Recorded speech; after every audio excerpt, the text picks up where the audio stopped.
At the same time, again, the media were central to how these narratives about health, science, well-being were being played out in society.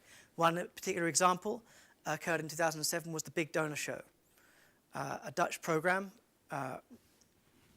produced by Endemol.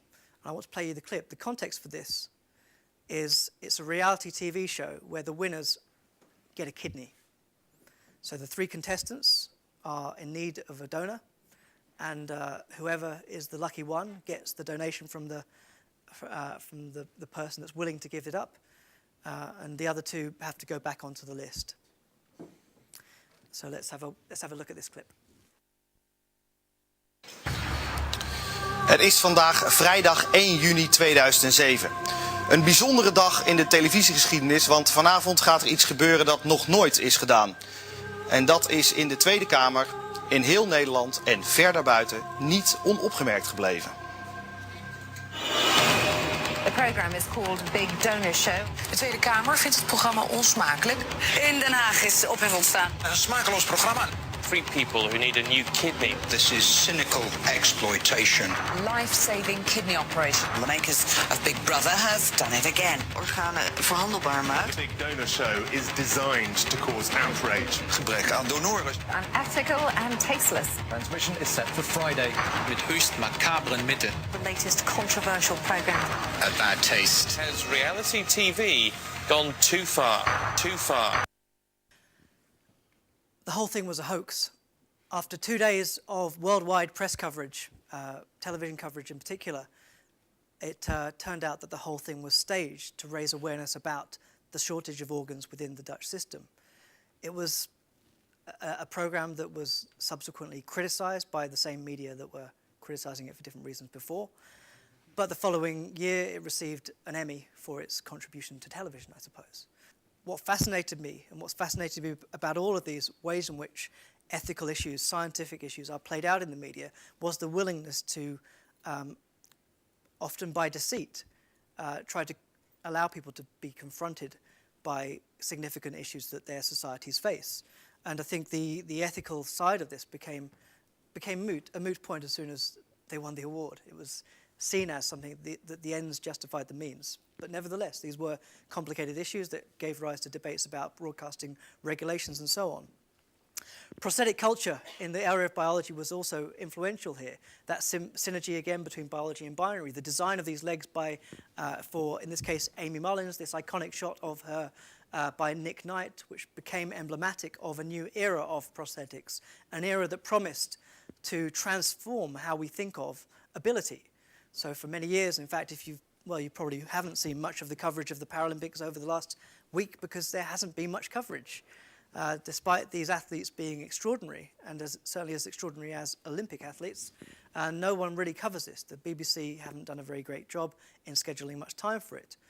By 2012, for the Olympic Games, Paralympic Games, the Channel 4 will be broadcasting the Games then. So we'll see perhaps a new era of the Paralympic Games at that point. But this image, this individual, Amy Mullins, an actress and fashion model and gold medal Paralympian, suggested ways in which our expectations of ability might also be transformed. This was also, in the last couple of years, made more manifest by people like Oscar Pistorius, who campaigned against the International Amateur Athletic Federation to get the entitlement to participate as an Olympic athlete. He's someone that almost succeeded, and I think by 2012 we'll begin to see that infiltration of this era, of this community. We were celebrated in 2007. In case you weren't aware, in 2007 you were made Time Magazine's Person of the Year. That won't get you into who's who, whichever version you read. But nevertheless, this idea that what had changed about Web 2.0 was the contribution of the public, that user-generated information was becoming the more influential voice in that sphere.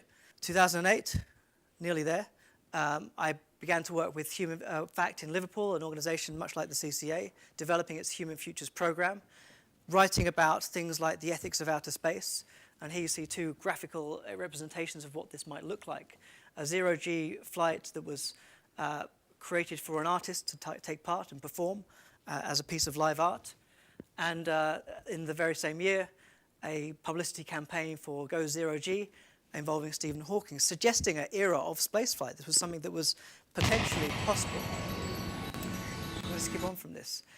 So we were talking again about issues that had come up in the 60s. People had forgotten about the space race. NASA was on its back foot. It wasn't getting funded, but people were beginning to develop new ideas about the prospect of outer space. Virgin Galactic, showcased here in Glasgow at the International Astronautical Federation, was marking its territory, and indeed has done so in Scotland in particular. As well, these interfaces between biology and binary were happening in things I was writing about, the internet and health in particular.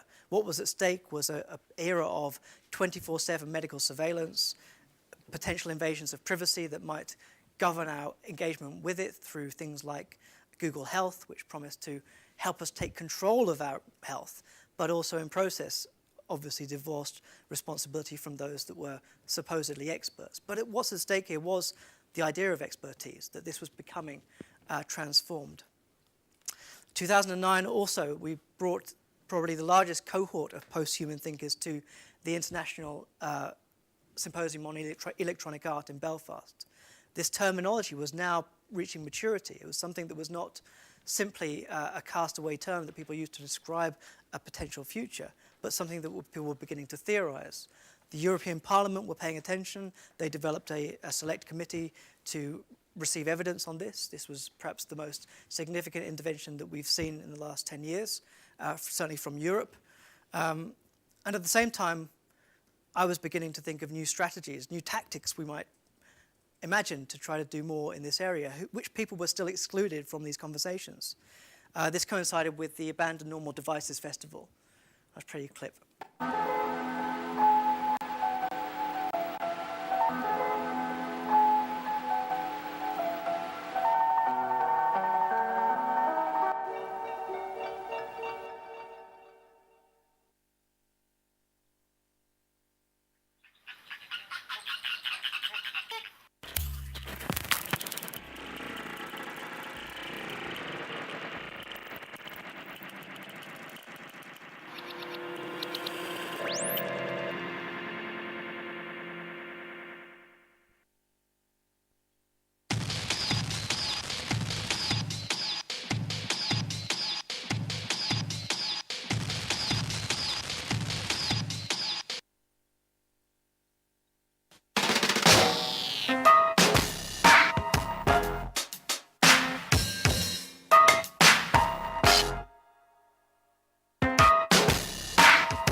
So my chance involvement with this festival of new cinema and digital culture will probably describe the next few years of my work, questioning notions of normality and new strategies to oppose those impositions of the normal has become a central part of what I write. It's implicit within discussions about disability and ability. It's implicit in discussions about how we think about digital culture. And it's informed, again, to sort of reveal some of these connections by the Olympic Games. This is part of a project funded in part by the London Olympic and Paralympic Games. So these conversations across sectors was beginning to happen, and in fact were fostered to design those sorts of cross-sector collaborations.